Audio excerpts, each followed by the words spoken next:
అందరికీ నమస్కారం. రాష్ట్రంలో విమానంకి ప్రమాదం 280 మంది ప్రాణాలు గాల్లో. ఈ విషయాన్ని తెలుసుకునే వీడియో మీరు కంప్లీట్‌గా చూడండి.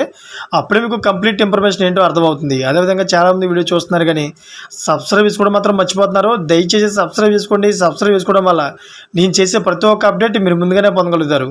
అదేవిధంగా చాలామంది లైక్ చేయడం మర్చిపోతున్నారు. దయచేసి లైక్ చేయండి. లైక్ చేయడం వల్ల ఈ ఇన్ఫర్మేషన్ మనం చాలామందికి రీచ్ చేయడం వల్ల అవుతాం. ఇంక లేట్ చేయకుండా వీడియోకి వెళ్ళిపోతాం.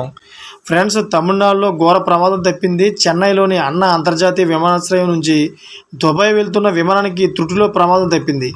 రాత్రి విమానాశ్రయం నుంచి టేకాఫ్ అవుతుండగా ఒక్కసారిగా విమానం రెక్కల నుంచి పొగలు వ్యాపించాయి.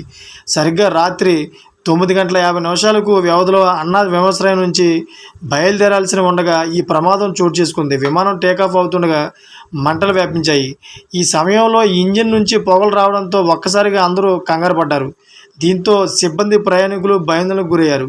ఈ ఘటన విమానాశ్రయంలో తీవ్ర కలకలం రేపింది. వెంటనే అప్రమత్తమైన సిబ్బంది అలర్ట్ అయ్యారు. ఎయిర్పోర్ట్ ఫైర్ అండ్ రెస్క్యూ టీంకు సమాచారం అందించగా హుటాహుటిన రంగంలోకి దిగి విమానం రెక్కల నుంచి వస్తున్న మంటలను అదుపులోకి తీసుకొచ్చారు. అయితే ఈ ప్రమాద సమయంలో విమానంలో మొత్తం 280 మంది ప్రయాణికులు ఉండగా వీరంతా చెన్నై నుంచి దుబాయ్ వెళ్తున్నట్లు తెలుస్తోంది. అయితే ప్రయాణికులను ఎక్కించిన సమయంలో విమానంలో ఇంధనం నింపారు. అయితే కాసేపటికే పొగలు రావడంతో తీవ్ర భయాందోళనకు గురయ్యారు.